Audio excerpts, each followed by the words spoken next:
Vamos al texto bíblico. Estamos extrayendo nuestros mensajes esta semana del libro de Judas, de la epístola de Judas. Yo quisiera desafiar a los hermanos predicadores, y esta mañana debe haber muchos aquí, predicadores laicos, predicadores, ministros. Yo quiero desafiarlos a predicar la palabra de Dios, a tomar el texto bíblico, a arrodillarse, a tratar de entender, a pedir que el Espíritu ilumine el entendimiento para entender qué es lo que quiere decirle a la iglesia. El predicador no puede llegar al púlpito para predicar lo que él quiere, lo que él piensa.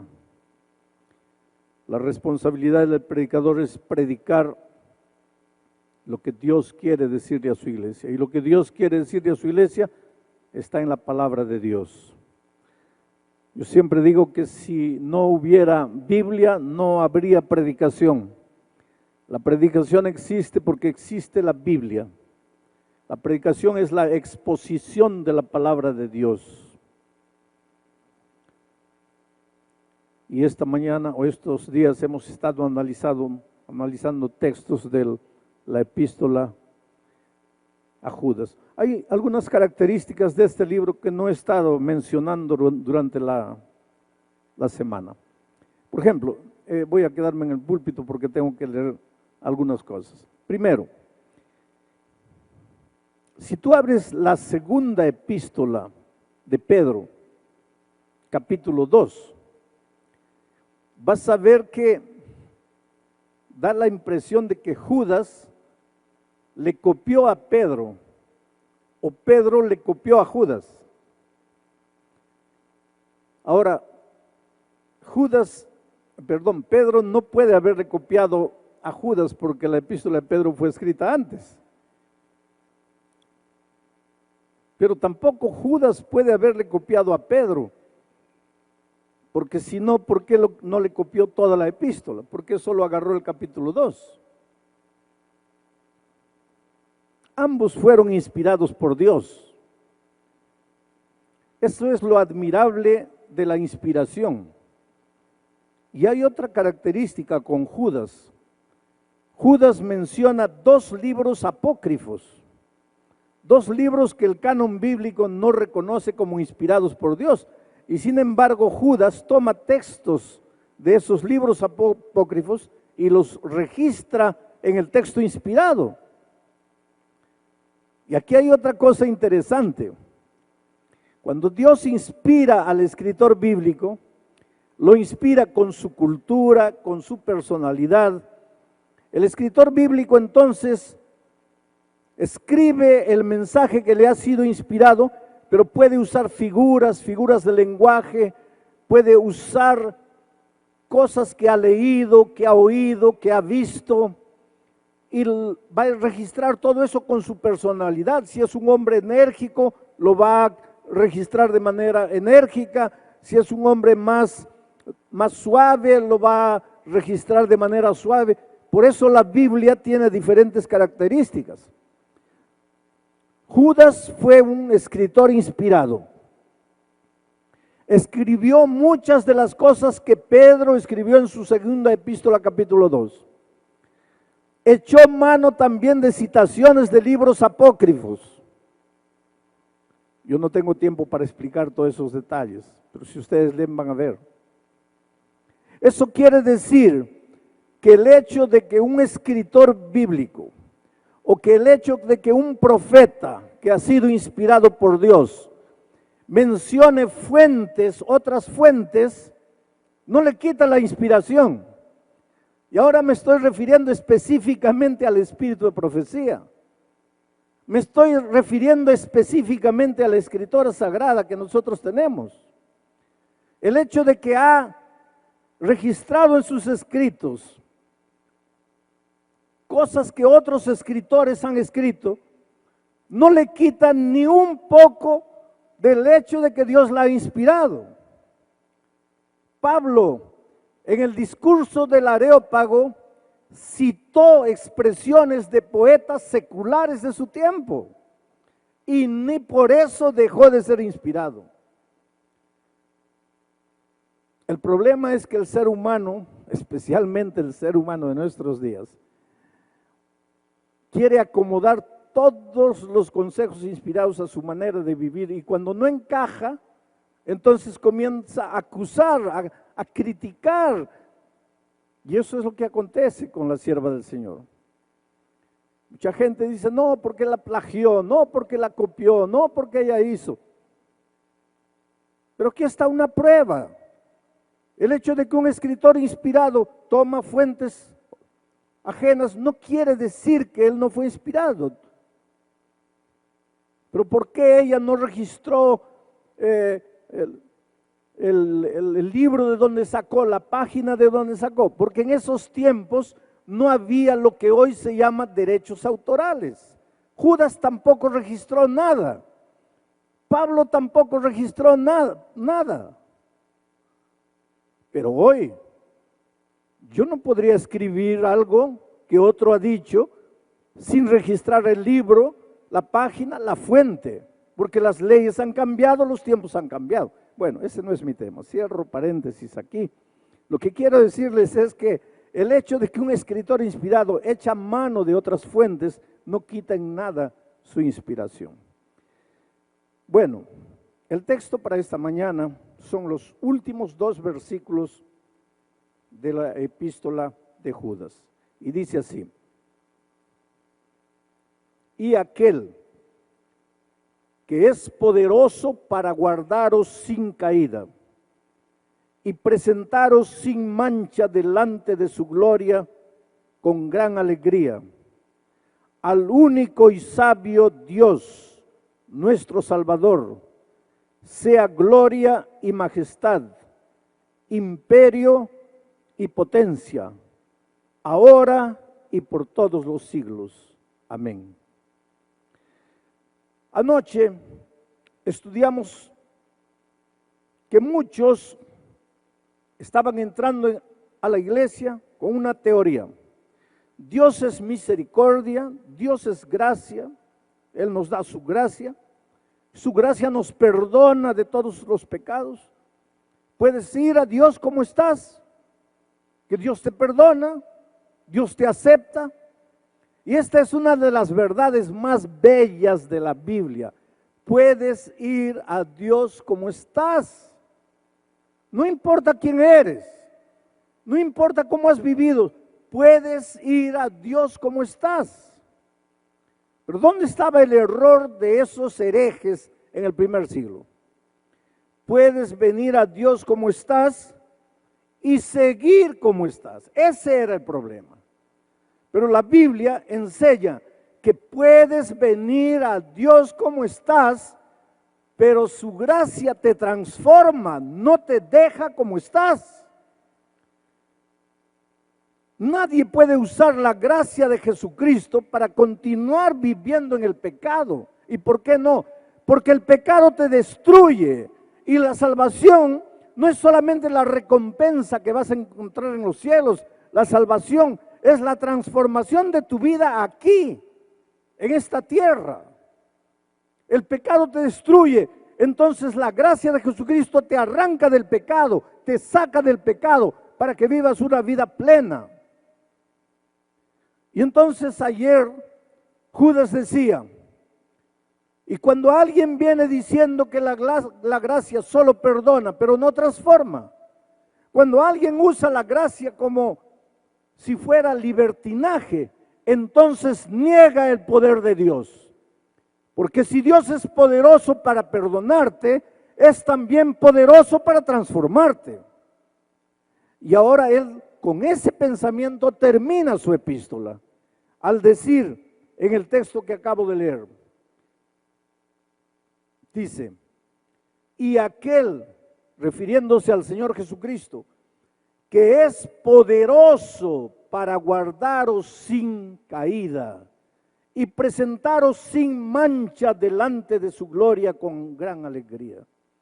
Dios es poderoso para guardarte sin caída, para presentarte sin mancha en el día en que Jesús vuelva. Ahora, lo que necesitamos entender es cómo es que Jesús hace esto. ¿cómo es que Él te guarda sin caída? ¿Cómo es que Él te va a presentar sin mancha cuando Cristo vuelva?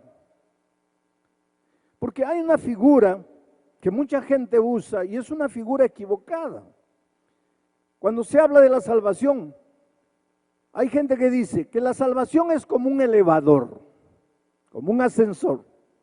Tú entras y vas subiendo, el elevador va subiendo, y tú te puedes caer 50 veces, 100 veces dentro del elevador, pero sigues subiendo. Eso es peligroso, queridos. Eso no combina con la gracia transformadora de Cristo. Y no combina con lo que Judas acaba de decir, porque Judas dice, aquel que es poderoso para guardarte sin caída y presentarte sin mancha cuando Cristo vuelva. Entonces, cuando mucha gente lee este texto, se desespera, entra en pánico y dice, ay Dios mío, ¿cómo puedo vivir sin caída en este mundo de pecado, de tanta tentación? Y si todos nosotros revisamos nuestra vida, en algún rincón escondido cargamos algo. ¿Cómo puede Dios mantenernos sin caída? Tal vez este es el tema más interesante que necesitamos aprender. En el capítulo 9 de Marcos, en el versículo 33 específicamente, pero un poco antes y un poco después, vas a encontrar lo siguiente. El Señor Jesucristo un día estaba yendo camino de Emaús, camino de una ciudad. Y mientras el Señor Jesucristo caminaba, sus discípulos estaban a su lado. Pero los discípulos cargaban en su corazón un pecado del cual no querían separarse. Pero ellos descubrieron una cosa, que al lado del Señor Jesucristo es imposible pecar. Coloca esto en tu cabeza. Al lado del Señor Jesucristo, tomado de la mano del Señor Jesucristo, es imposible pecar. Porque Pablo dice, ¿qué comunión hay entre la luz y las tinieblas? Entre la justicia y la injusticia. Entre Cristo y Satanás no hay comunión. Si estás en Cristo, no vas a pecar. Pero ¿cómo peco a pesar de haber aceptado a Jesucristo ya en el pasado? ¿Cómo estoy cayendo siempre? Es porque te estás separando de Jesús. Porque vuelvo a repetir, al lado de Jesucristo no hay lugar para el pecado. Y Judas confirma, dice, Él es poderoso para mantenerte sin caída. El secreto está en la expresión en Cristo. Estoy escribiendo la devoción matutina para el año 2018. Y el título de la devoción matutina es En Cristo. Y estoy comentando todos los textos, todos los versículos de la Biblia que mencionan en Cristo, en Jesús, en su gracia, en Cristo. El secreto está en Cristo. Porque al lado de Jesús no hay lugar para el pecado. Entonces un día Jesús y sus discípulos estaban caminando y sus discípulos comenzaron a quedarse para atrás. Y Jesús también comenzó a disminuir los pasos, pero se dio cuenta que cuando Él disminuía los pasos, los discípulos disminuían más. Evidentemente Jesús pensó, estos quieren quedarse para atrás, no quieren mi compañía. Y entonces Él siguió adelante. Cuando llegaron a la casa, Jesús los reunió, Marcos 9:33, y les preguntó, ¿qué discutían ustedes cuando veníamos andando por el camino? ¿Por qué se quedaron para atrás? Y el texto bíblico dice que ellos se quedaron calladitos, en silencio. ¿Por qué? Porque por el camino habían discutido quién de entre ellos era o sería el mayor. ¿Quién de entre ellos sería el más grande? Ah, queridos, Los discípulos tenían un pecado escondido. No era adulterio, no era droga, no era alcoholismo, no era homosexualismo. Los discípulos tenían escondido en su corazón el más terrible de los pecados, el origen de todos los pecados, el primer pecado que surgió en el corazón de Lucifer. Ellos escondían en su corazón el problema del pecado del orgullo. Ellos no eran víctimas de algún pecado simple como adulterio. Ellos eran víctimas del pecado terrible del orgullo. Solo que nosotros los seres humanos medimos las cosas de otra manera. Y les voy a hacer un ejemplo. En una comisión de nombramientos, y ustedes en estos días deben estar en comisión de nombramientos, a veces una iglesia puede verse en la encrucijada porque no hay a quién colocar de anciano y tienen dos nombres, Pedro y Juan, y no saben a cuál de ellos colocar, porque ni Pedro ni Juan son perfectos. Entonces alguien levanta la mano y dice, bueno, yo creo que el más indicado es Juan. Es un poquito orgulloso, pero es el mejor. Y lo nombran. Pero tú jamás vas a ver en una junta de nombramientos alguien decir así, bueno, tenemos solo a Juan y a Pedro. Juan es un poquito homosexual, pero está bien. Eso jamás. Porque para ti homosexualismo es terrible. Adulterio es terrible, asesinato, robo. Para ti eso no tiene perdón. Pero para Jesús, el padre de todos los pecados, la raíz de todos los pecados, es el orgullo. Y los discípulos eran víctimas del orgullo. Por eso digo, el problema de ellos no era simple, era mucho más profundo que el adulterio. Era el problema del orgullo, la raíz de los otros pecados. Y ellos descubrieron una cosa, que al lado de Jesucristo no se puede pecar. En Cristo no hay derrota. En Cristo solo hay victoria. Pero a veces se sentían tan tentados, el pecado del orgullo los seducía, les picaba dentro. Pero ellos descubrieron que al lado de Cristo no se podía. Entonces, ¿qué es lo que hacían? Se separaban. Déjalo ir, déjalo ir. Porque al lado de Jesús es imposible pecar. Aquel que es poderoso para guardaros sin caída. Entonces ellos se separaban de Jesucristo para practicar el pecado. Pero al separarse de Jesucristo, practicasen o no practicasen, ya estaban en situación de pecado. Ya estaban lejos de la justicia. Ya estaban lejos de la salvación.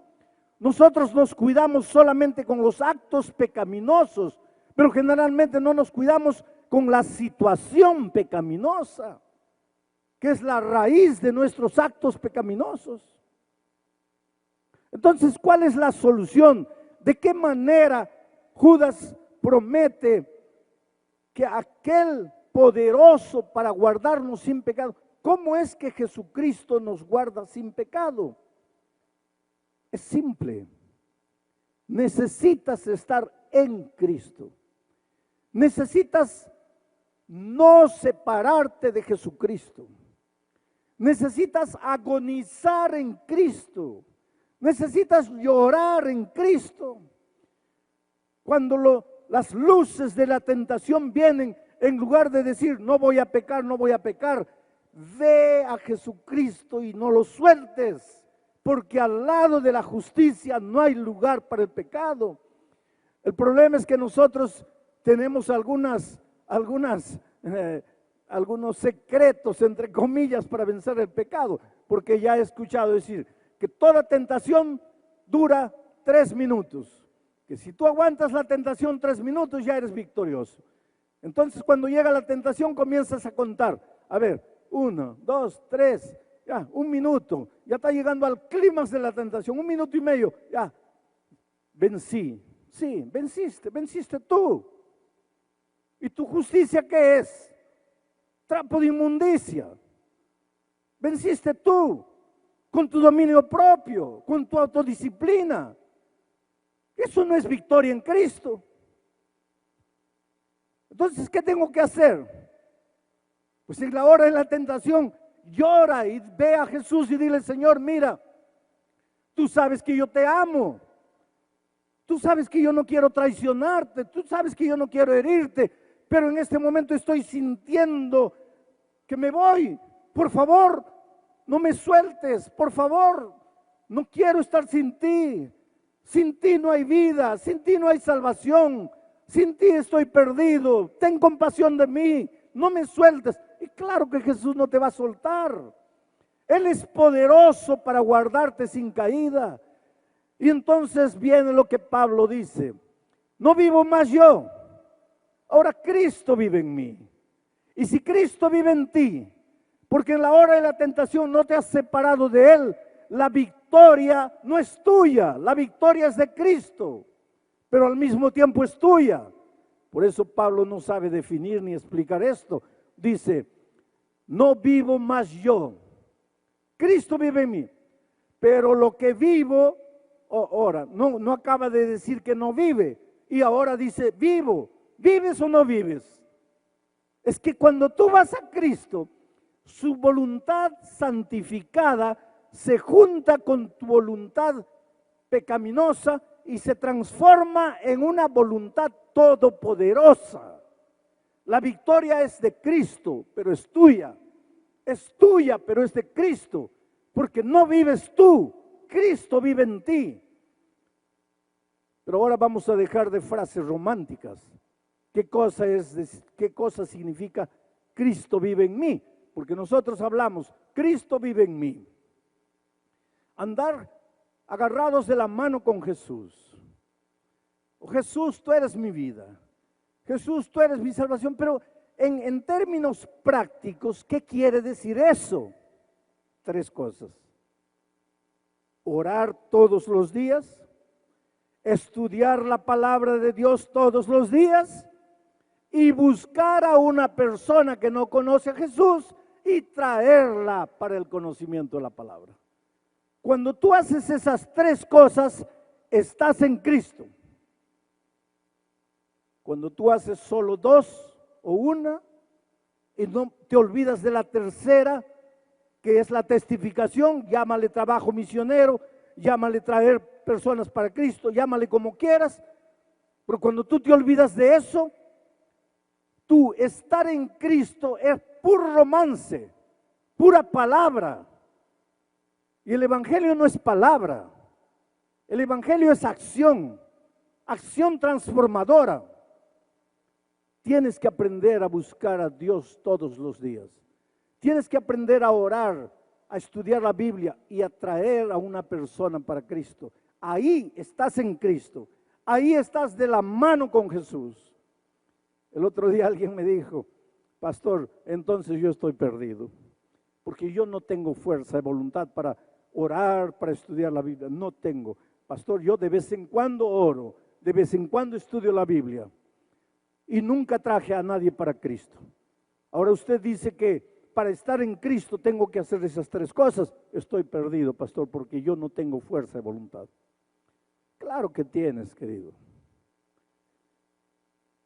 ¿No te levantas a las 4 de la mañana para ir a tu trabajo? En una mañana fría de invierno el despertador toca a las 4 de la mañana.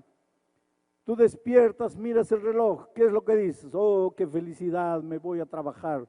No, no es así. Miras el reloj, un frío terrible afuera, todo lo que quieres es quedarte durmiendo, pero te levantas y vas a trabajar a las 5 de la mañana. ¿Y por qué tienes que trabajar? Porque necesitas dinero. ¿Y para qué dinero? Para comer. ¿Y para qué comer? Para vivir. ¿Y vivir cuánto tiempo? 100 años. Y para eso te levantas a las 4 de la mañana, para vivir 100 años. Y para vivir la vida eterna, no puedes levantarte 10 minutos antes para arrodillarte, clamar a Dios, estudiar la palabra. No me digas que no tienes fuerza de voluntad. El problema es que tu fuerza de voluntad tú la diriges para lo que quieres, para lo que consideras importante. Pero tú tienes fuerza de voluntad. Tú puedes hacerlo. Solo clama a Dios. Pídele a Dios. Señor, ayúdame a separar tiempo contigo. Pasa ese tiempo con Jesucristo. Y ahí tú te vas a dar cuenta que Dios es poderoso para guardarte sin caída hasta el día de la venida de Cristo. Pero queridos, yo voy a entrar a otro capítulo ahora. Mientras Cristo no venga, eres un ser humano. Y a esta naturaleza pecaminosa nuestra no le gusta pasar tiempo con Dios. A esta nuestra naturaleza lo que le gusta es levantarse y salir corriendo a trabajar. Eso le encanta. Inclusive para los ministros. El ministro tiene mucha cosa para hacer. Y lo que nos gusta es levantarnos de mañana y ya comenzar con la agenda del día. Estar con Cristo, pasar tiempo con Cristo, eso al ser humano no le gusta. ¿Por qué? Porque aunque hemos sido convertidos, todavía conservamos la naturaleza pecaminosa dentro de nosotros. Y a esa naturaleza pecaminosa no le gusta el compañerismo con Dios. Esa naturaleza pecaminosa es especialista en disfrazar, en engañar, en aparentar, en mentir. Pero a esa naturaleza no le gusta el compañerismo con Dios. Por lo tanto, constantemente vivimos cayendo. Y no caemos porque Dios no tenga poder para mantenernos sin caída. Caemos porque nos separamos de Jesús. Y al separarnos de Jesús, pues la consecuencia es caer. ¿Y qué hacer? Pues aquí entra la gracia maravillosa de Cristo. Levántate. Y si me caigo 50 veces, es porque 50 veces te has separado de Jesús. ¿Y qué hago, pastor? Levántate. Y si me caigo 1500 veces, pues 1500 veces te has separado de Jesús. Pero ¿y qué hago ahora? Pues levántate. Si un día llegaremos al cielo, primero, es porque Cristo nos levantó. Es porque cada vez que caímos, llevados por nuestra naturaleza pecaminosa, clamamos a Dios, le suplicamos y Él nos extendió la mano. Te digo una cosa, querido, el Señor Jesús te ama. Nunca pienses que Dios es un profesor malo que está con ganas de desaprobarte o reprobarte. Jesús te ama. Lo que más quiere Jesús es tenerte en el reino de los cielos. Tu lugar está reservado en el reino de los cielos. Tu herencia está reservada. Yo vengo de una familia grande, 9 hijos. Padre, madre.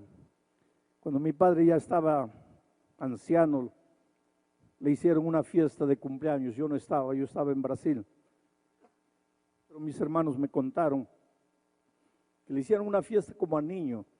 Le pusieron globos, le hicieron un pastel y la mesa estaba llena. Mi padre se sentaba en el extremo de la mesa y yo me sentaba a un lado. Ese era mi lugar. Y cuando yo no estaba presente, ese lugar casi siempre estaba vacío. Ese es mi lugar. Y ese día que mi padre estaba con la mesa servida, algunos hijos no estaban, muchos hijos, muchos nietos presentes, mi lugar vacío en la mesa. Y él le dijo a uno, por favor llamen a alguien. coloquen a alguien ahí. Yo no puedo alegrarme viendo ese lugar vacío. Yo quisiera que tú entiendas esta mañana que tu lugar en el cielo está reservado. Y aunque se salven millones y tú te pierdas, tu lugar siempre estará vacío. Porque eres precioso para Dios. Él te ama como eres. El otro día alguien me decía, pastor, usted dice que Dios me ama como soy, pero usted no sabe quién soy. No importa quién seas, con ese carácter horrible que tienes, o esa naturaleza que cargas con tus tendencias, eres lo más precioso que Dios tiene. Esta mañana, en medio de miles de personas, ¿tú crees que Dios está mirando 15,000 personas? No. Él te está mirando a ti como si tú fueras la única persona sentada aquí. Él conoce tus sueños, tus alegrías, tus tristezas, la historia de tu vida, tus caídas. Él conoce todo. Y aunque a veces golpeado por la vida, tú dices, Señor, ya no. Te he prometido tantas veces, he intentado tantas veces, olvídate de mí, ya no. Él te dice, hijo, yo no voy a desistir de ti. Pero Señor, yo no valgo nada. No, hijo, yo no voy a renunciar a ti. Pero es que Señor, no puedo. Pero yo estoy aquí. Tu lugar en la mesa está reservado. Y Él ha prometido que te va a conservar sin caída. Y si por esas cosas de la vida te sueltas de Él, te apartas de Él y caes, pues no tengas miedo de levantarte y continuar la caminata con Cristo, porque si un día nos salvamos, no será porque jamás caímos, sino porque aunque caímos, creímos en la palabra redentora de Jesucristo, nos levantamos y seguimos adelante. Yo estaba en mi oficina en Niterói, Río de Janeiro, hace muchos años, cuando entró una joven bonita, linda, alta, preciosa niña. Se sentó frente a mi escritorio. Me dice, pastor, la primera cosa que quiero que usted sepa es que yo no soy mujer, yo soy hombre. Pero yo tenía delante de mí una de las mujeres más bellas. Pero él me dice, yo soy hombre. Vivía una vida de pecado. Vendía su cuerpo en las calles de Copacabana para poder sobrevivir. Se había inyectado en el cuerpo tantas cosas, parecía mujer. Y aunque muchas veces se miraba en el espejo y decía, soy bonita, soy feliz, no me falta nada. Cuando llegaba la hora de dormir lloraba y no sabía por qué lloraba. Era el vacío de Dios, era el instinto de Dios, porque aunque tú trates de justificar con argumentos humanistas tu conducta equivocada, no puedes escaparte de ti mismo ni de Dios. En las horas silenciosas de la noche, ¿a dónde vas? ¿Dónde te escondes? Te metes debajo de la cama y estás seguro que tu conciencia no te va a golpear ahí. Ese muchacho intentó suicidarse 3 veces. Su madre un día le alcanzó un cassette con un sermón mío. Una de esas noches de pecado que volvió al inmundo hotelucho donde vivía. Se sentía con ganas de morir, se sentía desesperado, se sentía acabado, se sentía destruido. Y aunque las corrientes modernas le decían, no, está bien, es una preferencia tuya, es una opción, tú tienes libertad para hacerlo, pero no podía escaparse de Dios, no podía escaparse del mismo. Nada puede llenar el vacío de tu corazón. Y esa noche en desesperación colocó el cassette y la palabra de Dios llegó a su corazón. Bendita palabra de Dios. Palabra de Dios. En hebreo, dabar. En griego, logos. En el principio era el logos, el dabar. Y el logos estaba con Dios. El dabar. Y el logo era Dios. Querido, la palabra de Dios no es apenas un libro escrito. La palabra de Dios es el propio Dios hecho carne. Es el Hijo de Dios que vino a buscarte. Dios Todopoderoso, que tiene poder para guardarte sin caída. El Logo se hizo carne. Ese Cristo maravilloso, a través de la escritura bíblica, alcanzó su corazón. La mañana siguiente él llamó a su madre y le dijo, ¿quién es este pastor del cassette?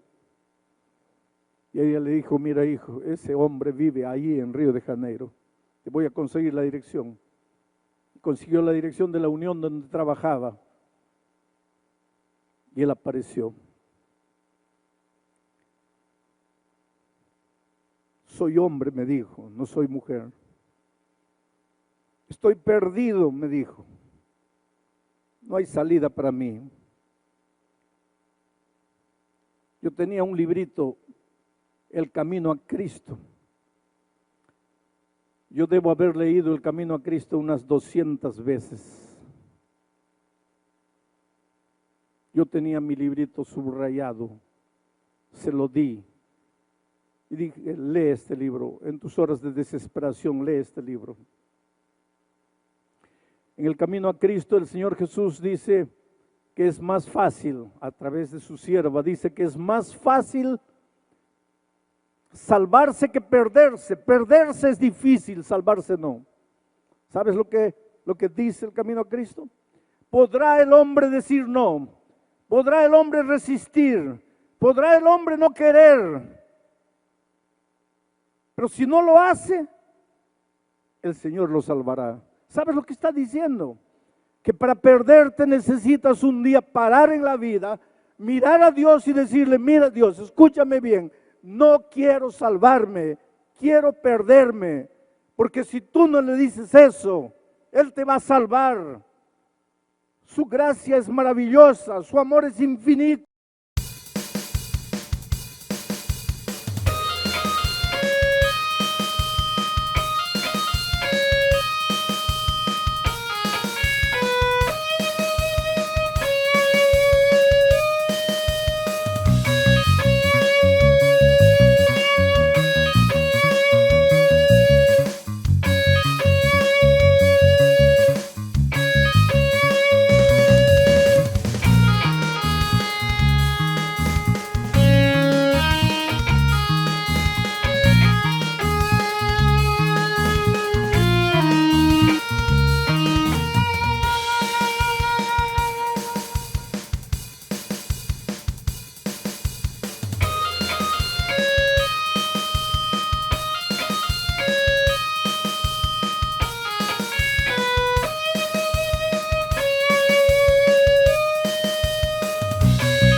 tema está en Romanos capítulo 8, versículo 28. Y este es un versículo que ustedes conocen muy bien y dice así: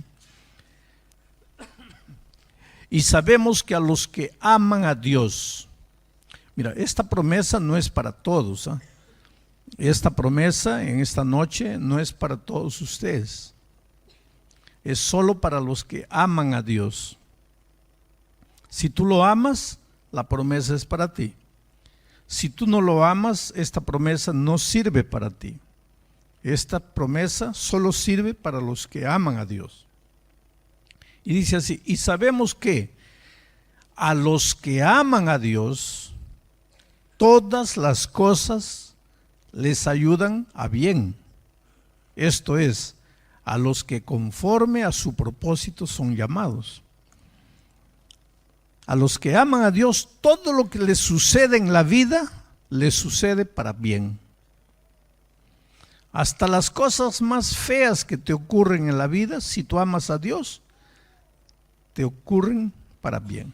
Entonces, esta noche voy a hablar un poco del sufrimiento y del dolor de los hijos de Dios. Porque hay muchas personas que preguntan: ¿por qué si yo amo a Jesús me pasan cosas tristes? ¿Por qué si yo amo a Dios pierdo el empleo por causa del sábado? ¿Por qué si yo amo a Dios? Entonces la gran pregunta es la siguiente: si amamos a Dios, ¿no deberíamos sufrir? Porque si sufres, inmediatamente te preguntas: ¿por qué estás sufriendo si amas a Dios?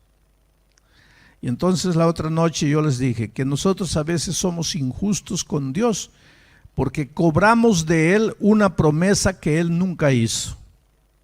Él nunca prometió que aquellos que aman a Dios nunca van a sufrir. Él no prometió eso.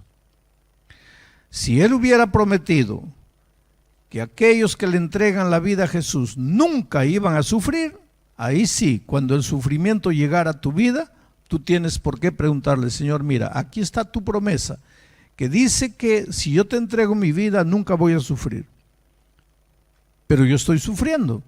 Entonces, ¿dónde está tu promesa? Pero Dios no ha prometido eso. Lo que Dios ha prometido es que en medio del dolor tú no vas a estar solo. En medio del dolor, de las tribulaciones, de las dificultades, Él va a estar contigo. Y una cosa es sufrir solo y otra cosa muy diferente es sufrir con Cristo. Te voy a contar una historia que seguro que ya me has escuchado por ahí. Cuando mi hijo mayor, que hoy día ya es un adulto de 43 años, un abogado, cuando él era pequeñito así, de 2 años, fue sometido a una cirugía. Entonces estaba en el cuarto, lo estaban preparando para la cirugía, yo estaba ahí, mi esposa y él jugando, esperando que llegue la enfermera, y la enfermera llegó con una aguja enorme, le iban a poner la anestesia. Y cuando él vio la aguja, pues se asustó. ¿Qué niño no se asusta cuando ve una aguja tremenda? Y la enfermera le dijo: no te asustes, que no te va a doler. Ahora, ustedes conocen una inyección que no duela. Eso no es verdad. Entonces, pero la enfermera estaba mintiendo. Era una mentirita blanca que ella estaba inventando para que el niño no se asuste. No te asustes, que no te va a doler. Y mi hijito me miró a mí, como diciendo: es verdad que no me va a doler. Y yo pues siempre he tratado de ser honesto con mi hijo, transparente. No me gusta mentir a mis hijos, he tratado de nunca hacerlo.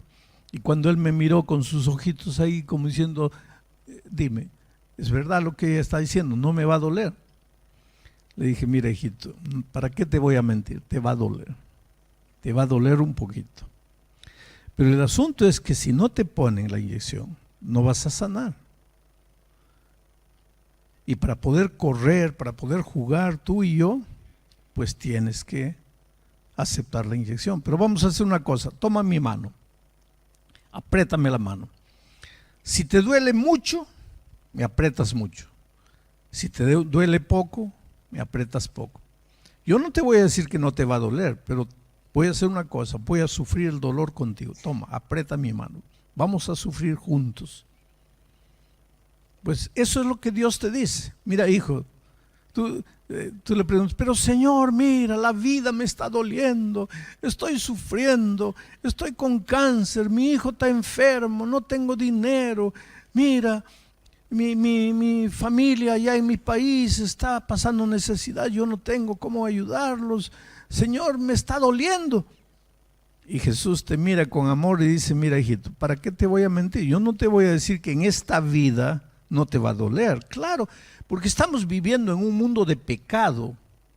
Muchas veces vas a llorar, muchas veces vas a sufrir, pero vamos a hacer una cosa, toma mi mano, apriétame.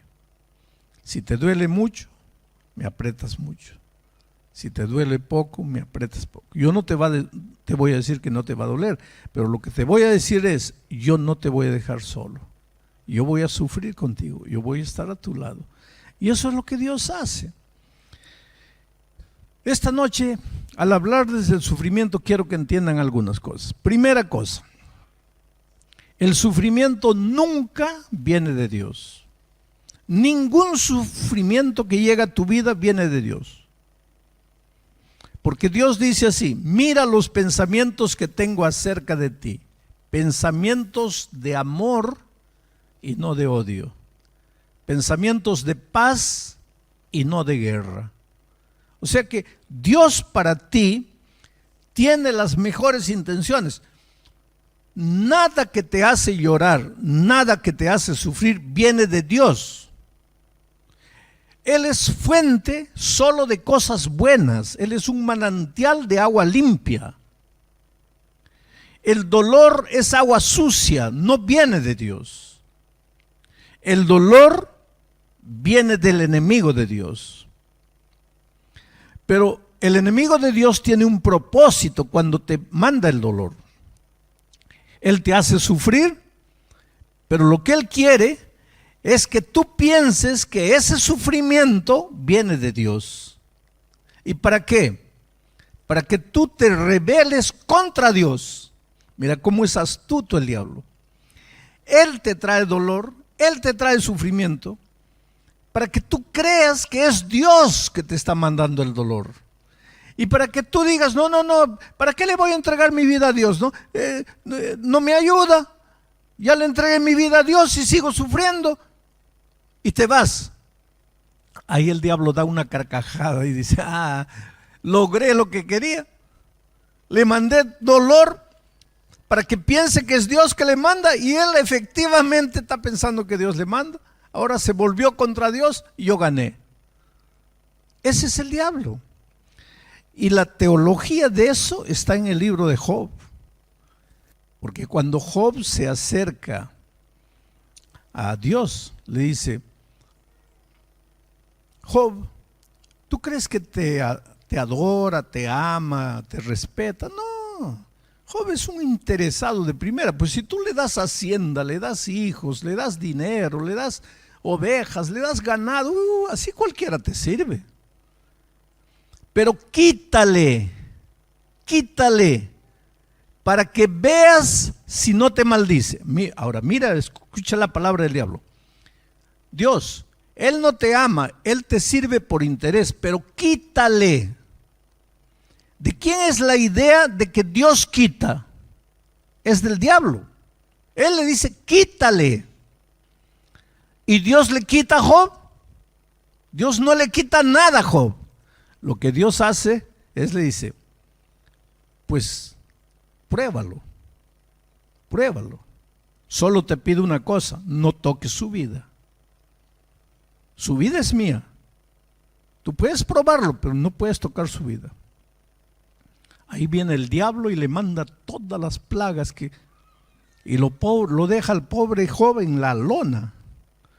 Sus hijos mueren, sus haciendas se queman, su ganado muere, pierde el dinero, le da una sarna desde la cabeza a los pies, la esposa misma ya quiere irse. El pobre se queda ahí sin nada en la vida. Ahí está lo que te estoy diciendo. Dios no le mandó el sufrimiento, porque Dios nunca te manda sufrimiento. porque Dios es un manantial de agua limpia. Dios es un manantial de bendiciones, nunca de maldiciones. El diablo te trae el cáncer, te trae el dolor, te trae la pobreza, te trae la injusticia, te trae el diablo. Pero el diablo hace las cosas de tal manera que tú creas que es Dios que te está mandando. ¿Y para qué? Para que tú reniegues contra Dios y te vayas con Él. Ahora viene la pregunta, pero Dios no es todopoderoso. Cuando el diablo me manda sufrimiento, Dios no podría evitar que el sufrimiento toque mi vida. ¿Podría o no podría? Claro que puede, Dios es Dios. Viene el dolor, el sufrimiento, el cáncer, Dios puede colocar un escudo protector y nada me toca. Y a veces lo hace, muchas veces lo hace, pero otras veces no lo hace. ¿Y por qué no lo hace? Pues esa es una de las cosas que le vamos a preguntar a Dios cuando vayamos al cielo. ¿Por qué a mi hermano impediste que el cáncer lo toque? ¿Y por qué a mí el cáncer me llegó? Si ambos te amábamos, ¿por qué? Y ahí Dios con paciencia nos va a explicar, mira hijo, es por esto, por esto, por esto. Pero tú preguntas, pero porque yo quiero que me explique ahora. No, ahora no te va a explicar. ¿Por qué? Porque con tu cabecita humana no vas a entender. Pero cuando Cristo venga, tu cuerpo va a ser transformado. Y con la nueva mente que Dios te dé, vas a poder entender por qué el dolor te llegó, a pesar de que tú amabas al Señor Jesús, a pesar de que tú vivías para Dios. ¿Por qué el dolor te llegó? El dolor tiene un propósito. Cuando llega a tu vida tiene un propósito. Mira, el dolor es como el fuego, el sufrimiento es como el fuego. Vamos a decir que este púlpito sea de madera. Si el sufrimiento llega a la madera, lo quema.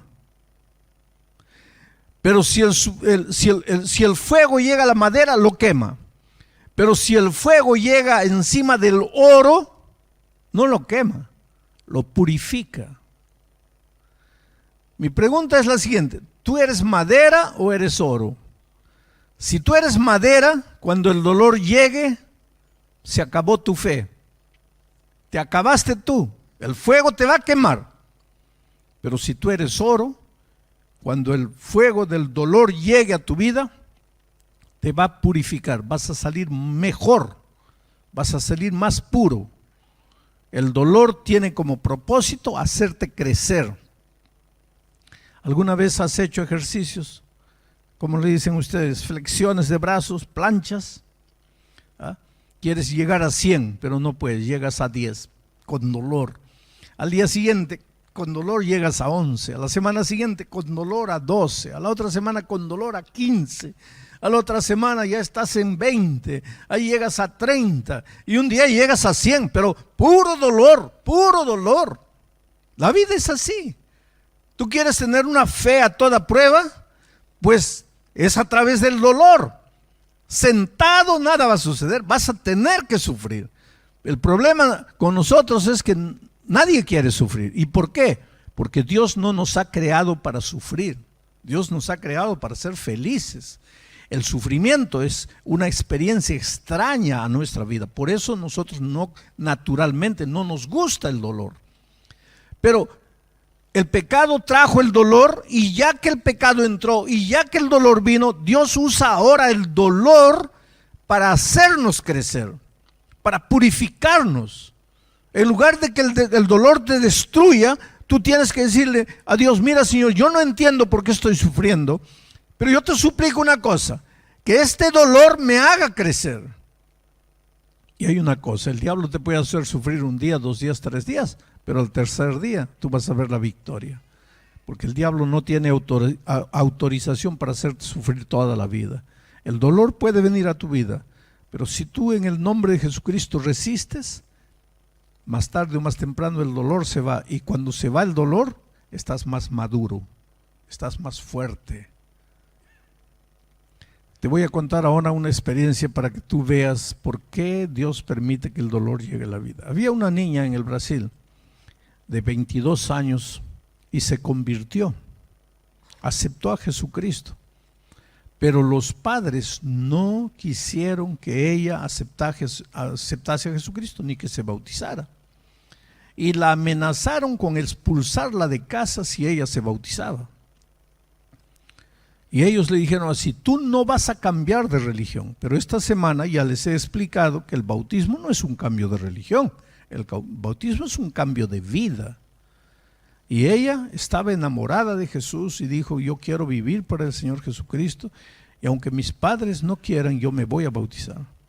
Y les dijo a los papás: papás, yo los amo mucho, pero yo amo mucho más al Señor Jesús.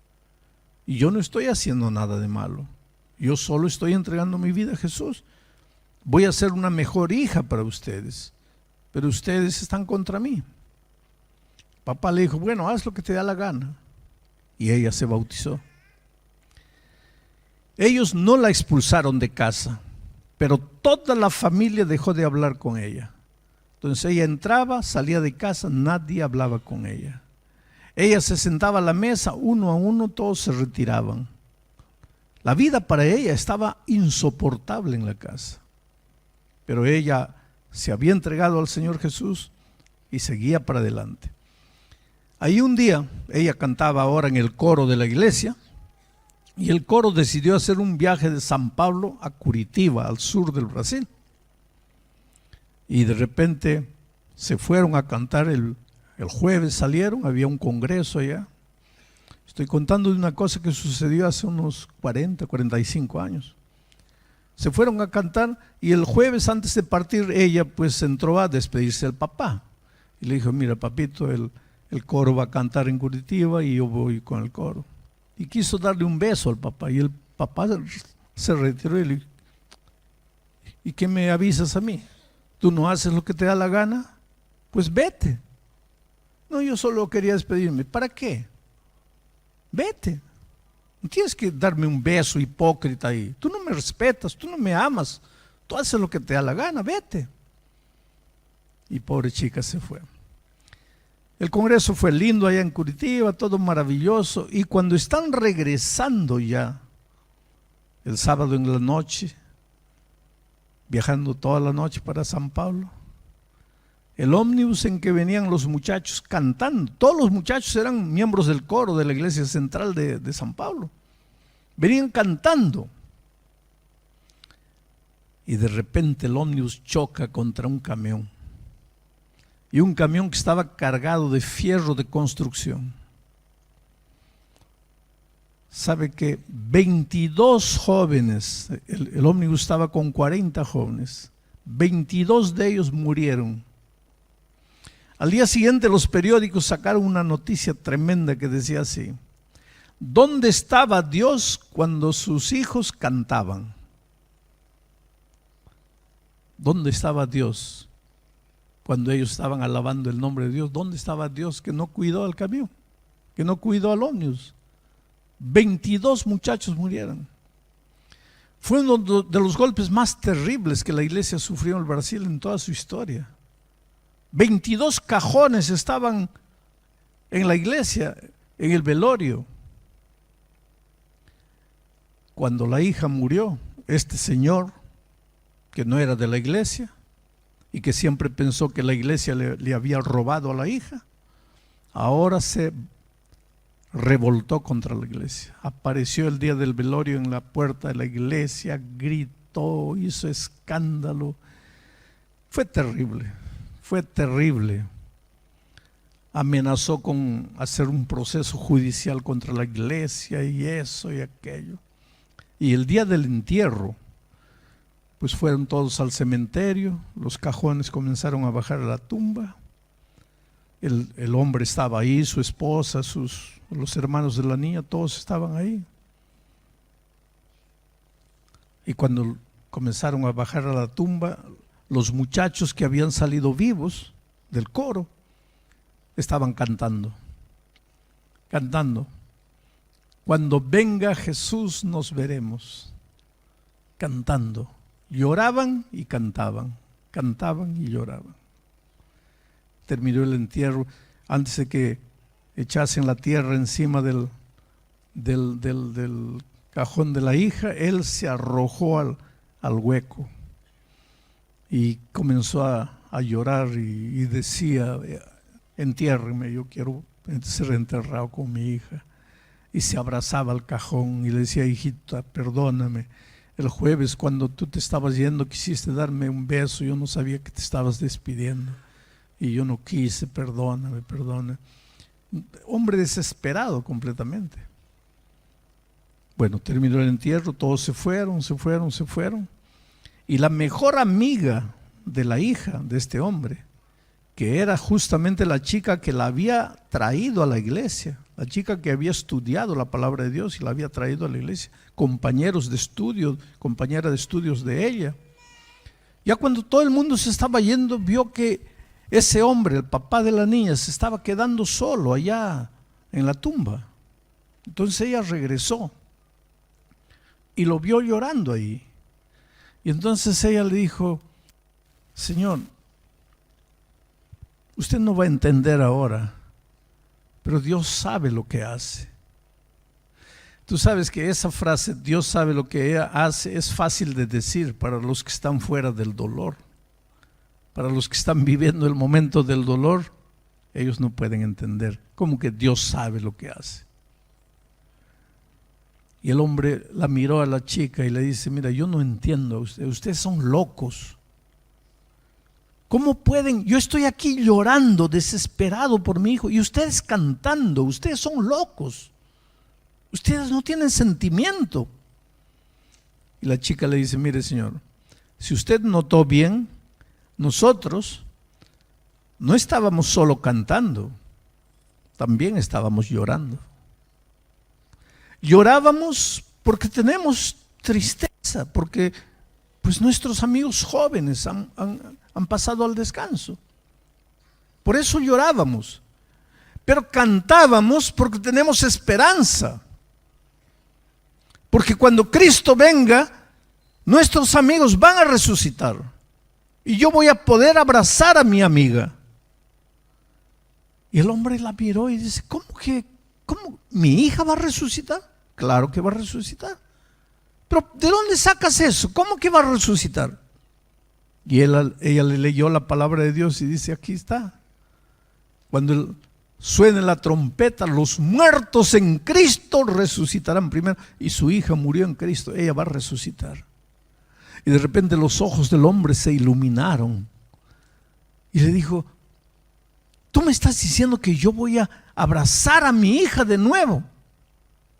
Y él le dijo: mire, señor, yo no le estoy diciendo eso. Yo le estoy diciendo que su hija va a resucitar. Pero si resucita, la voy a abrazar de nuevo. No sé, señor. ¿Cómo no sabes? Porque yo no sé si usted se ha entregado a Jesús. Su hija con toda seguridad va a resucitar. Porque la palabra de Dios dice: los muertos en Cristo resucitarán. Pero usted ya ha entregado la vida a Cristo. ¿Qué es eso?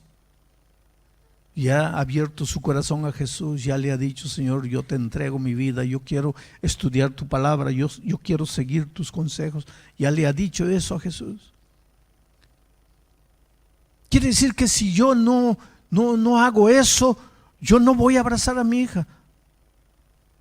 Ella le dice: de repente usted muere también, porque los años pasan, y cuando venga Cristo y ella resucite, usted no va a resucitar, porque solo van a resucitar los muertos en Cristo, y usted no va a poder abrazar a su hija. Pero yo quiero abrazarla. Entonces tiene que entregarse a Jesús. ¿Y cómo me entrego? Pues aquí, arrodíllese, abra su corazón, diga: Señor, te entrego mi vida. Y tú sabes que ese hombre se arrodilló y se entregó a Jesús ahí. Hoy día él, la esposa y todos los hermanos de la niña muerta están en la iglesia. Yo solo quiero, yo quisiera ver el día en que Cristo vuelva. y la trompeta suene y los muertos en Cristo resuciten y la muchacha resucite y vea a su papá, a su mamá, a sus hermanos que la despreciaron, que no le hablaban, todos vestidos de vestiduras blancas y con coronas de oro en la cabeza, y que ella los mire y le diga: ustedes están aquí. Y el papá le diga: sí, hijo, sí, hija, si tú no morías, tal vez nosotros nunca nos hubiéramos entregado a Jesús, pero fue gracias a tu muerte que hoy día estamos todos salvos. Ahora entiendes lo que Pablo dice cuando dice así: si tú amas a Dios, hasta la muerte se vuelve una bendición para ti. Si tú amas a Dios y te despiden del empleo, no te desesperes, porque si te despidieron de ese empleo es porque Dios tiene un mejor empleo para ti.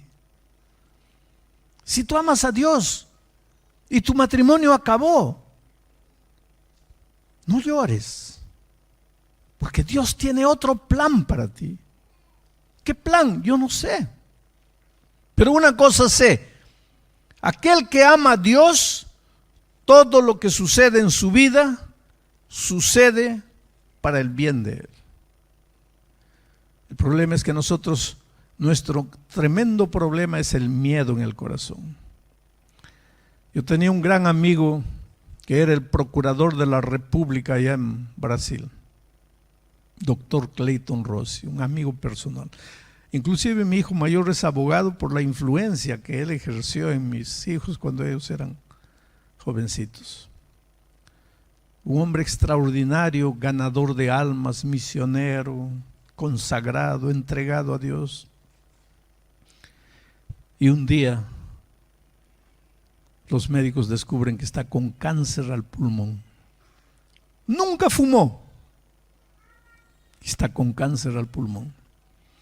¿Qué dirías tú si nunca fumaste, amas a Jesús con todo tu corazón y de repente te dicen que estás con cáncer al pulmón, propio de fumadores, y tú nunca fumaste y eres hijo de Dios? ¿Qué sería lo primero que harías? Decirle: Dios, ¿dónde estás? Yo nunca fumé y estoy con cáncer al pulmón. No puede ser. En un año el doctor Clayton se fue apagando. Ya cuando había pasado casi un año y todos sabíamos que él iba a fallecer porque cada día se apagaba. Un día le dije a mi esposa: vamos a pasar este sábado, de esos pocos sábados que estoy en Brasilia, vamos a pasar el sábado en la casa del doctor Clayton. Y fuimos allá. Yo estudié la lección de la escuela sabática con él, y yo prediqué el sermón para la familia reunida. Y cuando terminó a mediodía, él dice: pastor, quédese a almorzar, vamos a almorzar juntos. Y ahí, mientras las esposas se fueron a la cocina a preparar alguna cosa para comer, él y yo nos quedamos solos en la sala. Y él me dice: pastor, yo quisiera que usted le diga a la iglesia que yo estoy feliz porque Dios me curó. Solo que él no estaba curado. Primero, estaba hueso y pellejo. Segundo, estaba completamente sin cabello porque con la quimioterapia le había caído todo. Blanco, no tenía color, blanco. Y ahora me miraba y me decía: dígale a la iglesia que Dios me curó. Y yo sabía que no estaba curado. Tanto así que 15 días después de eso, él falleció. Pero él me dice: dígale a la iglesia que Dios me curó. Y yo me quedé sin saber qué decirle. Y le digo: doctor, bueno. Él me dice: pastor, usted no cree lo que estoy diciendo, no me entiende. Dígale que estoy curado, pastor. Dígale a los hermanos que estoy curado. Y yo le digo: doctor, realmente discúlpeme que no le entiendo, porque pues si usted dice que está curado, yo tengo que aceptar, pero es que yo no lo veo curado. Y él me dice: pastor, usted no me entendió. Del cuerpo no estoy curado. Del cuerpo estoy acabado. voy a descansar en cualquier momento.